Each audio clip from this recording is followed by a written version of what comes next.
الحمد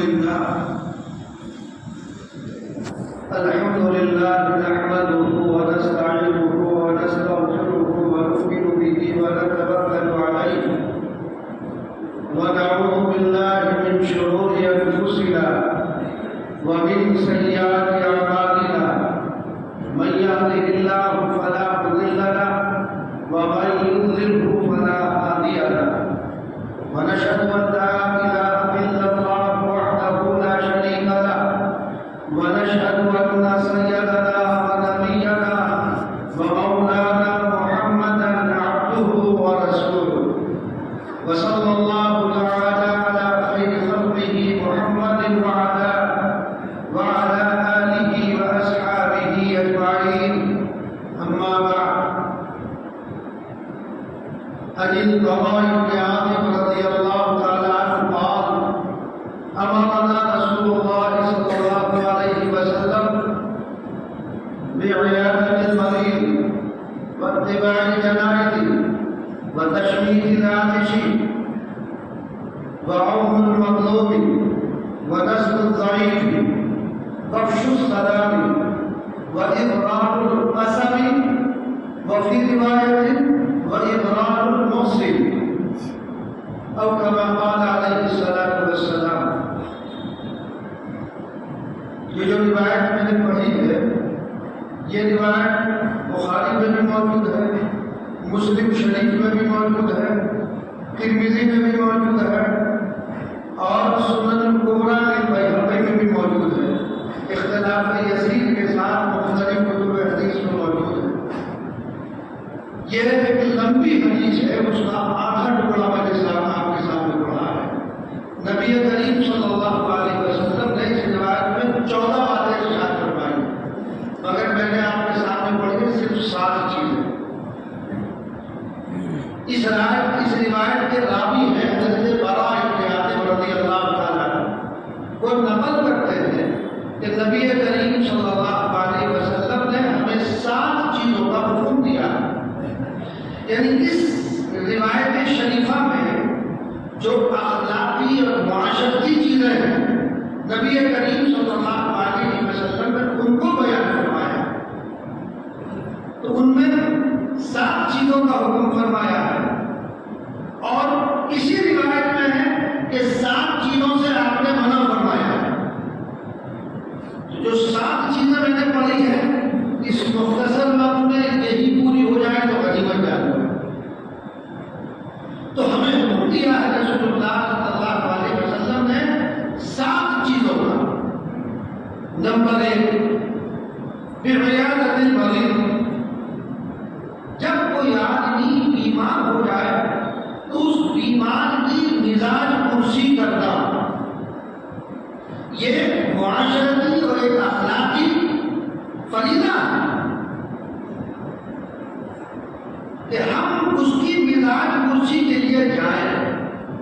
اس کو جانتے ہو یا نہ جانتے ہو، آپ کا وہ قریبی ہو یا دور کا ہو، آپ کے محلے کا ہو یا پڑوس کا ہو، ہمیں جب وہ معلوم ہو جائے کہ کوئی شخص بیمار ہے تو اس بیمار کی مزاج پرسی کے لیے عیادت کے لیے جانا یہ ایک اہم ترین سنت ہے اور بہت سے فضائل پر مشتمل ہے.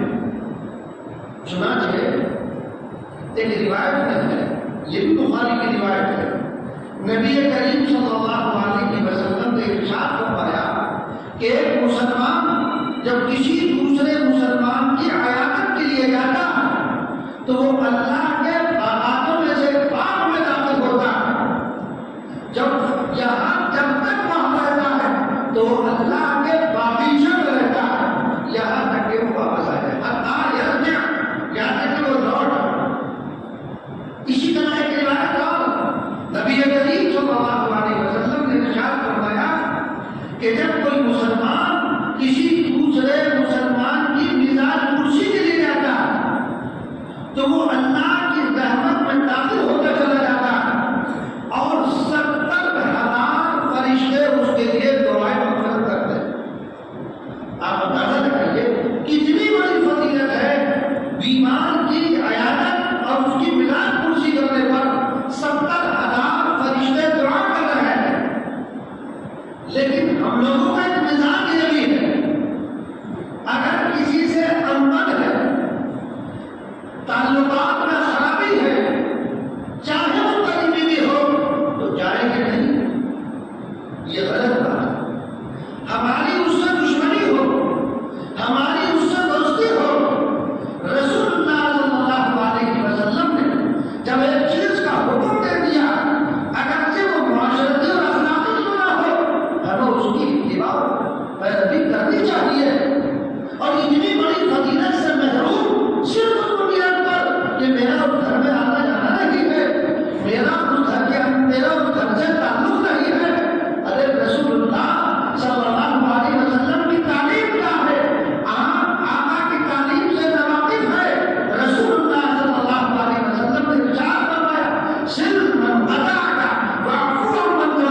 ہوا ہے.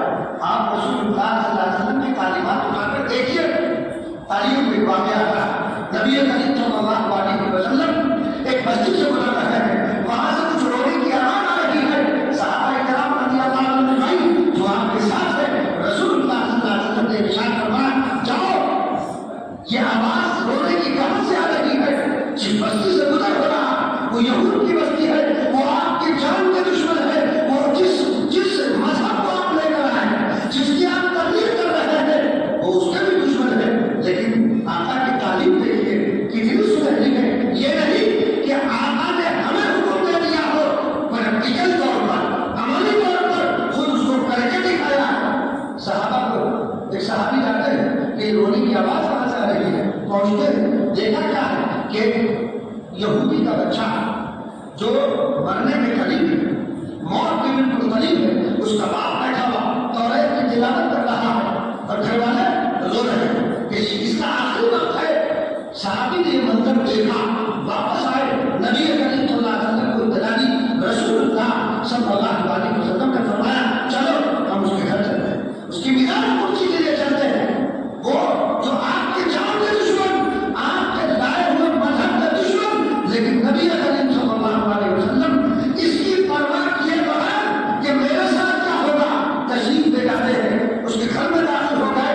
رسول اللہ صلی اللہ علیہ وسلم نے بچے کو دیکھا جو واقعی جنونی کی عالم ہے, یعنی موت اور زندگی کی کشمکش میں ہے, موت اور زندگی کی کشمکش میں ہے, بیٹھا ہوا آپ تو پڑھ رہا ہے. نبی کریم صلی اللہ علیہ وسلم نے پوچھا اس کے باپ سے, یہ کون سی کتاب ہے جو تم پڑھ رہے ہو؟ وہ یہودی کہتا ہے میں توریت پڑھ رہا ہوں. رسول اللہ صلی اللہ علیہ وسلم نے فرمایا, کیا اس میں میرا بھی تذکرہ ہے؟ کیا اس میں میرا بھی تذکرہ, محمد بن عبداللہ صلی اللہ علیہ وسلم کا تذکرہ اس میں موجود ہے؟ اس نے اس نے کہا نہیں, آپ کا تذکرہ اس کے اندر موجود نہیں ہے. وہ بچہ جو ابھی تک جنونی کے عالم میں پڑا ہوا تھا, جو حرکت نہیں کر رہا تھا, موت اور حیات کی کشمکش میں مبتلا تھا, اللہ تبارک و تعالیٰ نے اس کو قوت غویائی دی, اس کو طاقت اور ہمت دی, وہ اٹھ کر بیٹھ جاتا ہے اور وہ یہ کہتا ہے کہ نہیں, میرا باپ جھوٹ کہتا ہے. محمد رسول اللہ صلی اللہ علیہ وسلم کا تذکرہ توریت میں موجود ہے. آپ آخری نبی ہے, آپ کی نبوت کا تذکرہ بھی ہے, آپ کے آنے کا تذکرہ بھی ہے, اور آپ کے آخری نبی ہونے کا تذکرہ بھی ہے. وہ یہ کہتا ہے اور لیٹتا ہے. چند لمحوں کے بعد اس کی روح برباد کر جاتی ہے. روح برباد کر گئی, کوئی بات نہیں, ظاہر بات ہے. یہ بات کہنا اگرچہ یہودی کے گھر میں ہے, لیکن نبی کریم صلی اللہ علیہ وسلم کی تصدیق کر دی اور اس کے بعد اس کا انتقال ہو جاتا ہے, تو ایمان پر اس کا خاتمہ ہوا. اس کا خاتمہ ایمان پر ہوا. نبی کریم صلی اللہ علیہ وسلم گھر تشریف لے جاتے ہیں, گھر سے چادر منگواتے ہیں. حضرت عائشہ فرماتی ہے, کیا بات ہے, آج تو آپ کے چہرے پر ایک عجیب خوشی ہے. نبی کریم صلی اللہ علیہ وسلم نے فرمایا, ایک بچہ جو کچھ دیر پہلے یہودیت کے چوبے پر پھنسا ہوا تھا, اس نے زندہ ہو کر گویا کہ میری تصدیق کی اور پھر اس کی روح برباد کر گئی. میں اس کو اپنی چادر کفن کی جگہ استعمال کروں گا اور اس کی جنازے کی نماز میں پڑھاؤں گا اور اس کو دفن بھی میں کروں گا. تشریف لے آتے ہیں, آپ کی چادر میں کفن کیا جاتا ہے. نماز جنازہ آپ نے خود پڑھائی ہے, قبر میں آپ خود گرے. کتنا مبارک ہے وہ بچہ. رسول اللہ صلی اللہ علیہ وسلم کی چادر مبارک کسی نصیب ہو رہی ہے. حضور جس کی نماز جنازہ پڑھا رہے ہیں, قبر میں جس کے لیے خود اتر رہے ہیں. صحابہ نے فرمایا, لاؤ اس کو میں اپنے ہاتھوں سے خود دفن کروں گا. صحابہ کی چیخ نکل گئی کہ یا رسول اللہ صلی اللہ علیہ وسلم, آپ یہ دن تو ہمارے لیے ہونا چاہیے تھا, جسم ہمارا ہوتا, دست مبارک آپ کا ہوتا, اور آپ اپنے دست مبارک سے ہمیں مٹی کے سپرد کر دیں. تو بتانا اس بات کے لیے یہی ہے. تو وہ یہود جو آپ کی جان کے بھی دشمن, آپ کے مذہب کا بھی دشمن, لیکن آپ تشریف لے گئے, بنا خوف و خطر تشریف لے گئے. تو اس لیے دوستو, اس کو انا کا مسئلہ نہیں بنانا چاہیے کہ اس سے میرا تعلق نہیں ہے, میرا رشتہ نہیں ہے, یا میں اس بیمار کی میلاد کرسی کے لیے نہیں جاؤں, نہیں جانا چاہیے. یہی موقع ہوتے ہیں جو اختلافات کو دور کر دیا کرتے ہیں. آج آپ جائیں گے, اس کے دل میں یہ میری عیادت کے لیے آیا، میں بیمار ہوا میری ولایت کرسی کے لیے آیا، تو اس سے مزید قربت پیدا ہوگی، اختلافات اور انتشارات دور ہوں گے، تو اس لیے میرے لیے مریض کی عیادت ضرور کیا کرو۔ لیکن مریض کی عیادت کے بھی آداب اور اصول ہیں۔ جب کسی بیمار کی ولایت کرسی کے لیے جاؤ، وقت دیکھ لیا کرو، جو اس کے آرام کا وقت تو نہیں، یہ کوئی ایسا وقت تو نہیں ہے تو اس کے بعد اس کے گھر والے بیٹھے ہو، یہ نہیں کہ اس کے سونے کا وقت ہے اور آپ نے جا کے کنڈی گھر میں ڈالی گئی، یہ بھی مناسب نہیں، یہ بھی سنت کے خلاف ہے۔ آپ ایسے وقت جاؤ جو اس کے آرام کا وقت نہ کہ کسی اور ضرورت کا وقت نہ، اس کا لحاظ رکھا جائے۔ اور دوسری بات، جب آپ اس کی عیادت کے لیے تشریف لے گئے تو مختصر بیٹھو، جم کر مت بیٹھو وہاں پر۔ ہم لوگوں کا ایک مزاج ہے، کیا گئے مریض کی عیادت کے لیے، بس دنیا میں باتیں شروع ہو گئی، اور بھائی کیا چل رہا، کیا ہو رہا، کیسا کاروبار چلتا، مارکیٹ کیسی چل سب۔ ارے بھائی تم مریض کی عیادت کرنے کے لیے اتنے سارے جھمیلے پالنے کے، ان کے لیے تو دوسرا وقت بھی ہے۔ آپ وہاں جا رہے ہیں تو رسول اللہ صلی اللہ علیہ وسلم نے جو طریقہ بتایا، اس طریقے کے مطابق ہمیں مریض کی عیادت کرنی چاہیے۔ رسول اللہ صلی اللہ علیہ وسلم کا فرمان، جو عیادت کے لیے جائے، جو عیادت کرے، میراث پوچھی کرے، کیا کرے، فلیخفف، ہلکا تھوڑی دیر، زیادہ نہیں، الا یہ کہ کوئی آدمی ایسا ہے جس سے آپ کو بے تکلفی ہے، آپ کے بیٹھنے سے اس کو راحت مل رہی ہے، وہ تو بیٹھ سکتا ہے۔ حضرت عبداللہ بن مبارک رحمۃ اللہ علیہ بیمار پڑ گئے۔ حضرت عبداللہ بن مبارک رحمۃ اللہ علیہ یہ صوفی بھی ہے، فقیہ بھی ہے، بہت بڑے محدث بھی ہیں، بیمار پڑ گئے تو لوگوں کا آنا جانا اتنا تھا لگا ہوا تھا کہ لوگ آ رہے ہیں جا رہے ہیں۔ ایک صاحب آئے اور وہ ولایت کرسی کے لیے آئے، وہ بیٹھے رہے، جم کر بیٹھ گئے۔ اب حضرت کو بڑی الفت ہوئی، صراحت منع نہیں کر سکتے، چونکہ بہرحال کوئی ولایت کرسی کے لیے آیا، دیر بھی ہو گئی تو آپ اس کو منع نہیں کریں گے، بھگائیں گے نہیں، لیکن وہ لوگ تو ہوگی۔ حضرت عبداللہ بن مبارک رحمۃ اللہ علیہ کافی دیر تک اس کو برداشت کیا، تو برداشت کرنے کے بعد کہنے وہ خود ہی کہنے لگا کہ حضرت لوگ آتے ہیں مریض کی عیادت کرنے کے لیے، اور بتاؤ صبح سے شام تک آپ کو کتنی تکلیف پہنچاتے ہیں، خود بیٹھے تھے جم کر۔ تو اس نے کہا جو عیادت کے لیے آ رہے تھے، اس نے کہا حضرت دروازہ بند کر دوں؟ تو حضرت نے فرمایا ہاں دروازہ تو بند کریے مگر باہر جا کر، دروازہ بند کریے اندر سے نہیں، دروازہ بند کرنا باہر سے جا کر۔ وہ پھر بھی بیٹھا تھا۔ اتنی بات تو کیسے نہ سمجھ ہوتے ہیں، اس جملے سے سمجھ جانا چاہیے کہ عبداللہ بن مبارک رحمۃ اللہ علیہ کیا فرما رہے ہیں، لیکن وہ پھر بھی جم کے بیٹھا تھا۔ تو ایسے جم کے بھی نہیں بیٹھنا چاہیے جس سے مریض کو تکلیف ہو، تو اس چیز کا لحاظ رکھیں کہ کبھی بھی مریض کی عیادت کے لیے جانا سنت ہے، لیکن جانا جس طرح سنت ہے زیادہ دیر بیٹھ کر اس کو تکلیف پہنچانا یہ بھی گناہ ہے، اس لیے جاؤ تھوڑی دیر بیٹھ کر۔ تو بے عیادت مریض دوسری چیز ہے بددماغی جنازے کے پیچھے چلنا۔ ایک مسلمان کے دوسرے مسلمان پر جو حقوق ہے، معاشرتی اخلاقی ایک فریضہ ہے، ان میں سے دوسرا کیا ہے، جنازے کے پیچھے چلنا۔ ایک حدیث میں ہے اللہ کے رسول صلی اللہ علیہ وسلم نے ارشاد فرمایا، جو آدمی کسی کے جنازے میں نماز تک شریک رہا اس کو 1 دینار ثواب ملتا ہے، اور جو دفن تک رہا، دفن کے بعد آتا ہے تو اس کو 2 دینار ثواب ملتا ہے۔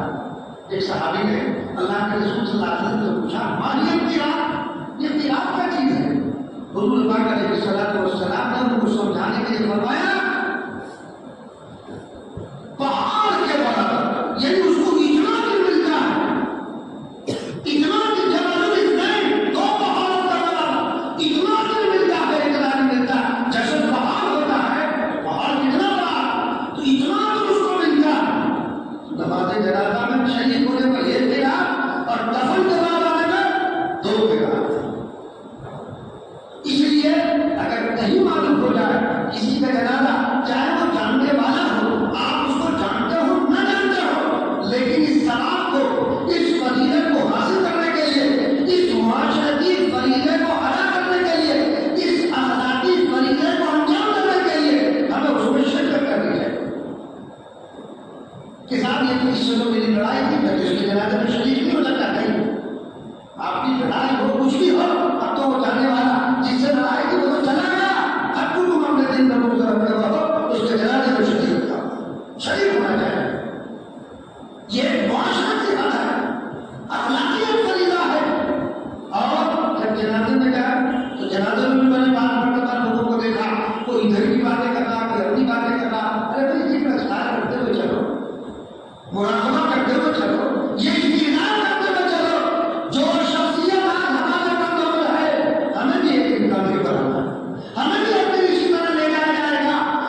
لیکن نہیں، ہمیں اپنی باتوں سے فرصت نہیں رہتی. وہ کہا کہ وہ اپنی سنانے کا لگا ہوا ہے، ایسا نہیں ہونا چاہیے. سکون کے ساتھ، وقار کے ساتھ ہمیں جنازے کے ساتھ چلنا چاہیے. ایک مسئلہ بتا دوں، نماز جنازہ میں پڑھی جاتی ہے تو کچھ لوگ چونکہ اتار دیتے ہیں، اکثر وہ اتار ہی دیتے ہیں، کچھ نہیں بھی اتارتے ہیں، اور جب نہیں اتارتے ہیں اس کو بڑی حقیر نظروں سے دیکھتے ہیں کہ بہت بڑا شروع کر لیا. حالانکہ مسئلے کا پتہ نہیں، مسئلے کا ہی نہیں. ایک جگہ ہم گئے کہ گاؤں میں نماز پڑھانے کے لیے، کوئی اتفاق سے نہیں، اگر تو وہاں جانا تھا ہم نے پیر نکال کر جوتے پر نماز پڑھی. تو گاؤں والوں نے دیکھا کہ بھائی جیسے بہت بڑی اس کو بچھانے میں زیادہ آتی. کچھ گاؤں ایسے ہیں جہاں جہانت ہی ہوئی ہے. انہوں نے سمجھا کہ بہت بڑا گناہ کر لیا. تو پھر میں نے ان کو مسئلہ بتایا کہ دیکھو یہ جوتوں کے ساتھ مسئلہ کیا ہے، سنو کبھی پتا معلوم ہے آپ کو، اجی حرام ہے. میں نے کہا بھائی اگر جوتوں کے ساتھ بھی نماز پڑھنے کا حرام تو کرتی نہیں ہے، تم جو کہ کہہ رہے ہو کہ حرام ہے، کہاں سے سنا، کہاں پڑھا؟ بات ہے یہاں کیا پتا کہاں پڑھا، کچھ بیٹھ گیا ہوگا، کہیں سن لیا ہوگا. پھر آپ مسئلہ سنیے.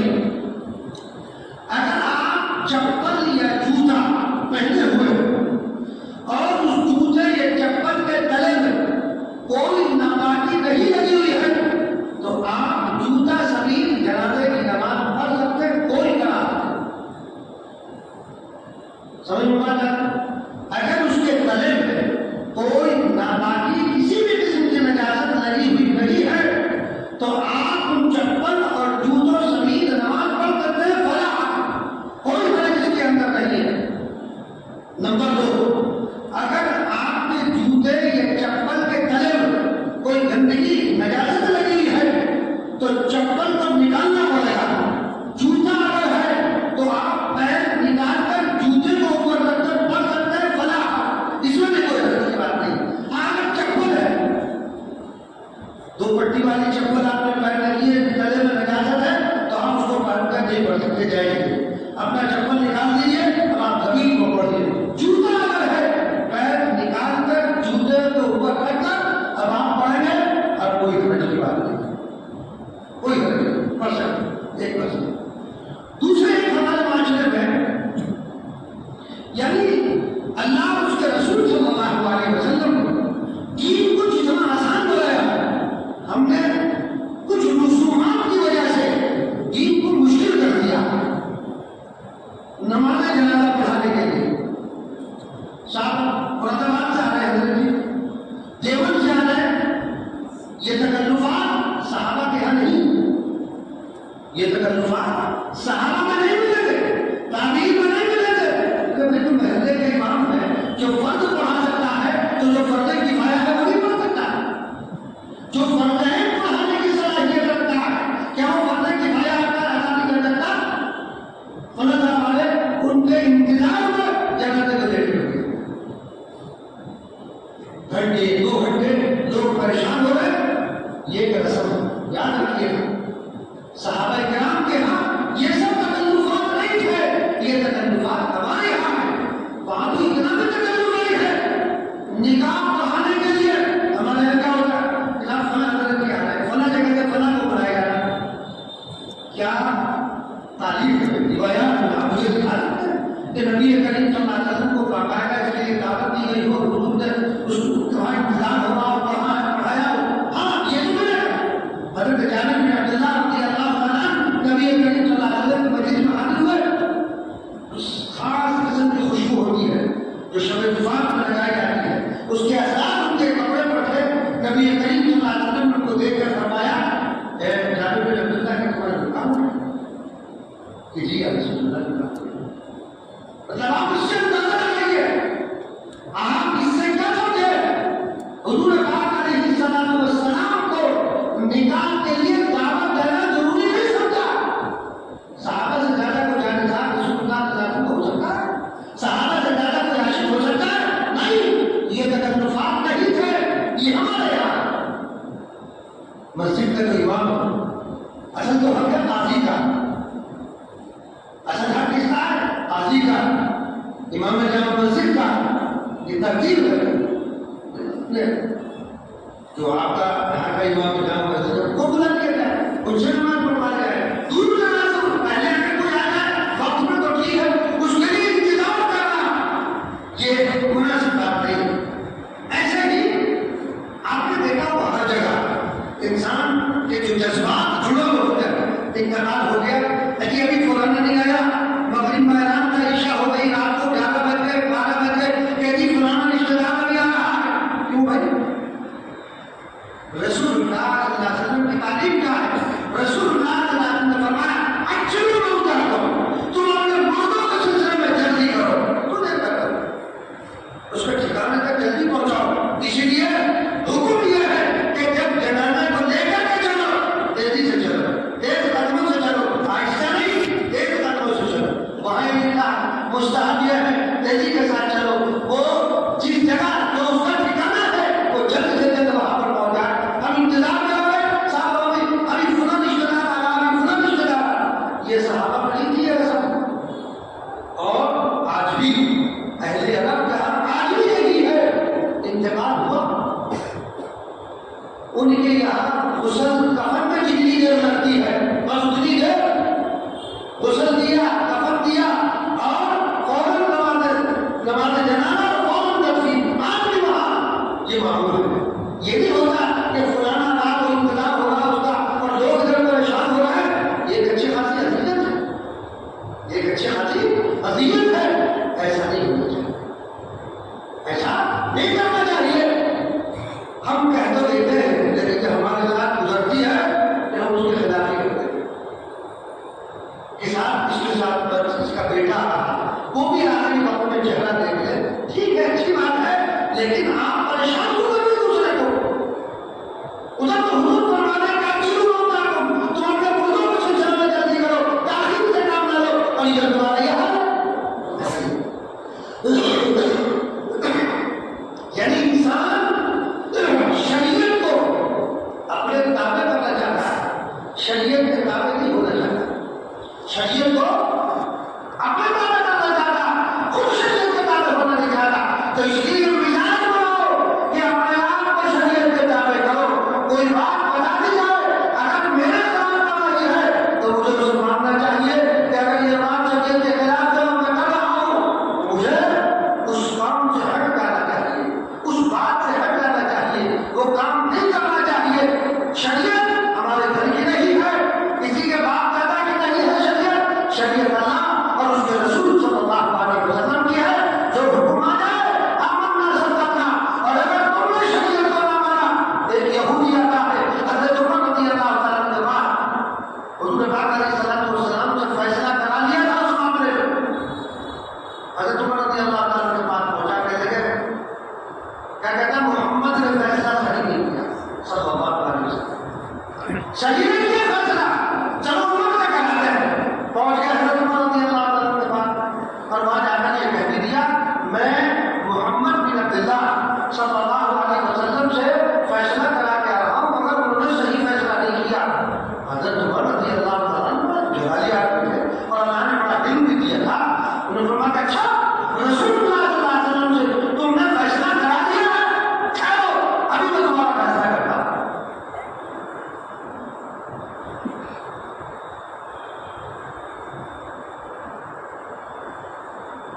حضرت عمر رضی اللہ تعالیٰ عنہ فرمایا میں تمہارا فیصلہ کرتا ہوں۔ گھر میں تشریف لے گئے، تلوار لے کر آئے، تلوار لے کر آئے اور اس کی گردن اڑا دیا اور فرمایا جو رسول اللہ صلی اللہ علیہ وسلم کو کے فیصلے کو نہ مانے، عمر کا فیصلہ اس کے حق میں یہی ہے، رسول کے فیصلے کا انکار وہ مرتد ہے، مرتد واجب القتل ہے۔ تو حضرت عمر رضی اللہ تعالیٰ نے فرمایا کہ عمر کا فیصلہ اس کے حق میں یہ ہے۔ تو اس لیے دوستو جب رسول اللہ صلی اللہ علیہ وسلم کی کوئی بات ہمارے سامنے آ جائے، آمنا صدقنا، ہماری عمل میں آئے یا نہ آئے، ہم ہماری سمجھ میں آ رہی ہو یا نہ رہی ہو، ہمارے خلاف آ رہی ہو، ہمیں اس کو ماننا چاہیے، ہمارا ماننے میں فائدہ ہے۔ ایک چیز اور میں بتا دوں آپ کو، درمیان میں ایک مسئلے کی بات ہے، درمیان میں یاد آ گئی، ایک کاروبار چل رہا ہے وہ ہمارے یہاں بھی ہو رہا، خاص طور سے عورتوں یہ جو بال ہے نا بال انسان کے، عورتیں گندی کرتی ہیں، بالوں کو بیٹھا کر لیتی ہیں باہر، لیکن اور شہروں میں میں نے دیکھا بڑے عروج پر معلوم ہے یہاں بھی ہوگا ہمارے یہاں بھی، تو عورتیں بالوں کو بیٹھا کر لیتی ہیں، جو ٹوٹ جاتے ہیں بال گندی میں کرتے ہوئے اکٹھا کر لیتی ہے، پھر ان کو فروخت کیا جاتا ہے، 4,000 روپے کلو بیچتے ہیں آج کل، 4,000 روپے کلو کا بھاؤ بیچ رہے ہیں۔ کبھی مسئلہ معلوم کیا؟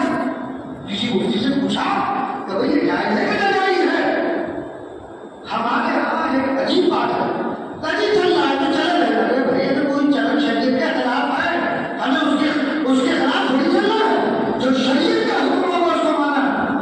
انسانی بالوں کا فروخت کرنا ناجائز ہے، انسانی بالوں کا فروخت کرنا اس کے کرامت کی وجہ سے انسان کا کوئی حق بیچا نہیں جائے گا، تو وہ بالوں کا فروخت کرنا جائز نہیں ہے۔ آپ نے دیکھا ہوگا، ہم نے اپنے بچپن میں دیکھا کہ وہ عورتیں بالوں کو اکٹھا کرتی تھی اور ان کو کہیں جو ہے دبا دیا کرتی تھی۔ عورت کے جو بال ہیں ان بالوں کا بھی پردہ ہے، عورت کے ٹوٹنے کے بعد بھی اس کا پردہ ہے، تو عورتیں کیا کرتی تھی، بال ٹوٹ جاتے تھے تو کہیں نہ کہیں اس کو دفن کرا دیتے تھے، تو بہتر اور افضل تو یہی ہے اس کو دفن کرا دیا جائے، مگر وہ سلسلہ دفن کہاں کرے، سب کے مکانات پکے اچھی جگہ ہے نہیں، اب میں جنگل میں جائے کہیں دور دراز، لوگ کہتے ہیں کہ وقت کس کے بعد رکھا ہے، یا تو دفن کر دے، سب سے اعلیٰ بات یہ ہے، ورنہ ان کو لپیٹ کر یا ان کو توڑ کر جو قابل استفادہ نہ ہو کاٹ کر ٹکڑے ٹکڑے کر کے باندھ کے اس کو کہیں ندی وغیرہ میں بہا دیا جائے، لیکن بیچنا جائز نہیں ہے۔ اب اگر کوئی یہ کہنے لگے یار ہم تو بیچ رہے تھے، تو مفتی صاحب کے ہمارے خلاف بات کہہ رہی، مفتی صاحب کون ہوتے ہیں کہنے والے؟ اللہ کے رسول بیان کر رہے ہیں، فقہاء نے قرآن اور حدیث سے مسائل کو حل کر کے مرتب طریقے پر لکھ دیا، ہم تو اس کو نقل کرنے والے ہیں۔ حضرت تھانوی رحمۃ اللہ علیہ ایک شخص نے کہا، لکھا بلکہ کہ مولوی جو ہے لوگوں کو کافر بناتے رہتے ہیں، تو حضرت تھانوی رحمۃ اللہ علیہ نے اس کے جواب میں فرمایا، مولوی کافر بناتے نہیں بتاتے، بنانے اور بتانے میں فرق ہے، مولوی کافر بناتے نہیں بتاتے ہیں۔ اگر کوئی آدمی کفریہ کام کرے تو کیا مولوی یہ نہیں کہے گا یہ کفریہ کام ہے، اس کو جو حکم نہیں بتائے گا اس کفر کا، تو کافر بنایا تھوڑی بتایا، تو ہمارا کام ہے احکامات کو بتا دینا، حکم شرعی سے مبتلا کر دینا، یہ ہمارا کام ہے۔ مولوی کو اپنے گھر سے تھوڑی لانا، کون بھی عالم کو وہ جو مسئلہ بتائے گا وہ وہی بتائے گا جو قرآن حدیث سے کشف کیا ہے، فقہاء نے مرتب طریقے پر ہم کو احکامات کو بیان کر دیا، اسی کو بیان کرے گا، اپنی طرف سے کوئی بیان نہیں کر سکتا ہے۔ تو اس لیے اب یہ مسئلہ بتایا گیا تو ظاہر بات ہے یہ میں نے آپ کے سامنے تمام فقہاء نے یہ بات کی ہے، یہ بات فتاوی ہندیہ میں بھی ہے، رد البہتان میں بھی ہے، اس کو شامی سے کہا جاتا ہے، جو پوری دنیا کا حنفی دارالفتا اس کتاب جو جاری کری ہے، ہر جو ہے دارالفتا کے اندر یہ کتاب حنفی دارالفتا میں ملے گی، فتاوی ہندیہ میں ملے گا، شامی میں ملے گی، دارالبہتان میں ملے گا، ان تمام کتابوں میں یہ مسئلہ لکھا، یہاں سے ہم نے بتا دیا، جس کا جی چاہے دیکھ لے، کسی کو نہ ملے کتاب لے آئے میں کھول کے دکھا دوں گا، اتنا ہی تو کر سکتا ہوں، باقی کسی کے دل کو اتار دینا یہ میرا کام ہے، یہ کام ہے اللہ کا۔ إنك لا تهدي من أحببت ولكن الله يهدي من يشاء۔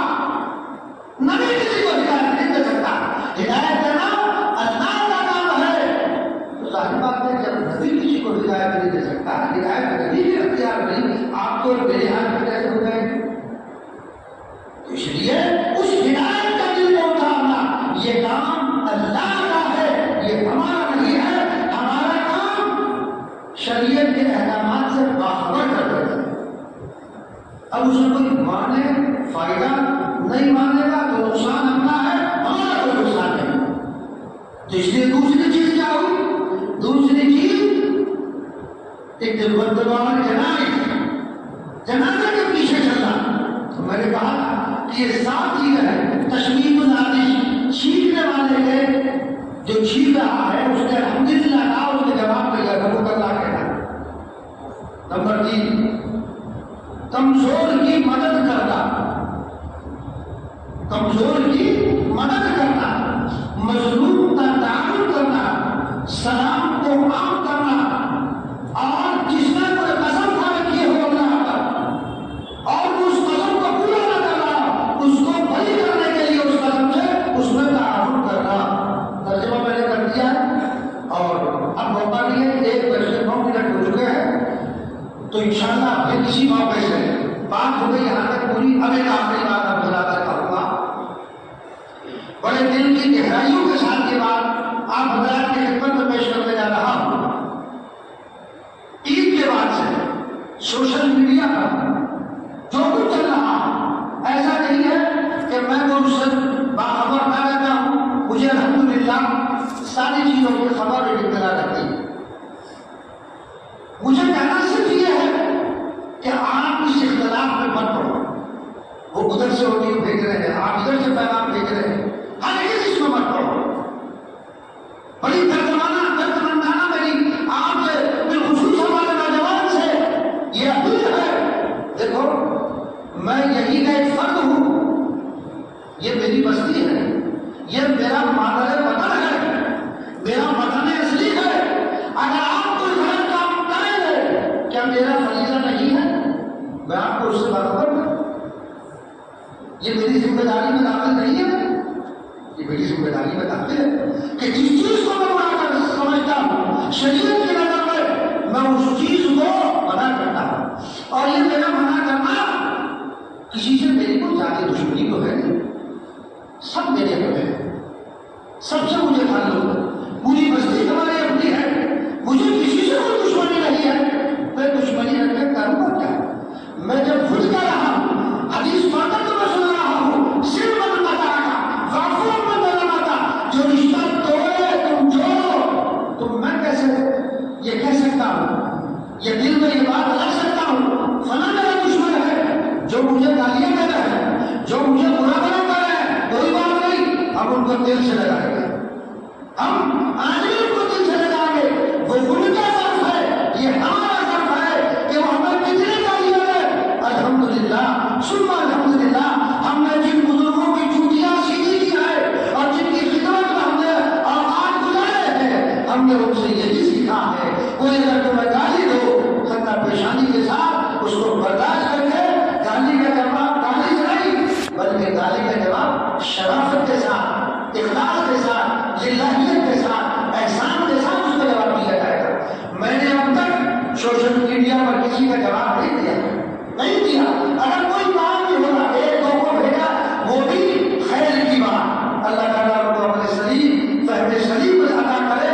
یا ایک جملہ یہ بھی میں نے بھیجا، کلو انائی یترشح بما فی، یہ عربی کا معمولہ ہے، برتن میں جو ہوتا ہے وہی نکلتا ہے، جس کے دل میں جو ہے، جس کے ظرف جو برتن ظرف ہے، جس کے ظرف میں جو ہوگا وہی نکلے گا۔ تو اس لیے الحمدللہ میرا دل بڑا مطمئن ہے، میرے دل میں کسی کی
انتشار پھیلائے، میرے سے آگے بات کریں، مجھے سمجھاوے میری بات غلط ہوگی، ہزاروں کو مجموع میں جو بات کہی تھی اگر غلط ہے میں اس غلط بات کو ماننے کے لیے تیار ہوں. ایسا نہیں ہے. آپ ہر کسی کے خیال ہے کوئی ہے اگر ایک چھوٹا سا بچہ مجھے آ کر یہ کہہ دے کہ آپ نے یہ غلط بیان کیا ہے اور وہ دلیل بھی بتا دے، انشاءاللہ صبح انشاءاللہ میں اس کو ماننے کے لیے تیار ہوں. آگے بھی نہیں، اگر عوام میں سے بھی کوئی بات، کوئی آدمی عوام میں سے کوئی آدمی یہ کہتے ہیں کہ آپ کی یہ بات غلط ہے اور آپ کا انداز غلط ہے، یہ بات اس طرح ہونی چاہیے اور وہ باقاعدہ غلط ہو دلائل کی روشنی میں، تو وہ اس کو رجوع کر لوں گا، وہ اس کو غلطی ہے، کوئی حرج کی بات نہیں. اس میں کون سی میری عزت چلی جائے گی؟ ہم نے اپنے اکابر کو یہ دیکھا ہے کہ غلطی ہو گئی. حضرت تھانوی رحمۃ اللہ علیہ کے یہاں ترجیح الراجح کا مستقل اور وہاں کہ جو مسئلہ بتایا اگر غلط ہوا حضرت نے رجوع کر دیا. تو اس لیے دوستو اگر کوئی بات غلط ہوگی بندہ اس کو رجوع کرنے کے لیے تیار ہے، لیکن خدا سوشل میڈیا پر اس بحث کو نہ لاؤ. آپس میں بیٹھ کے کوئی بات ہے اس کو حل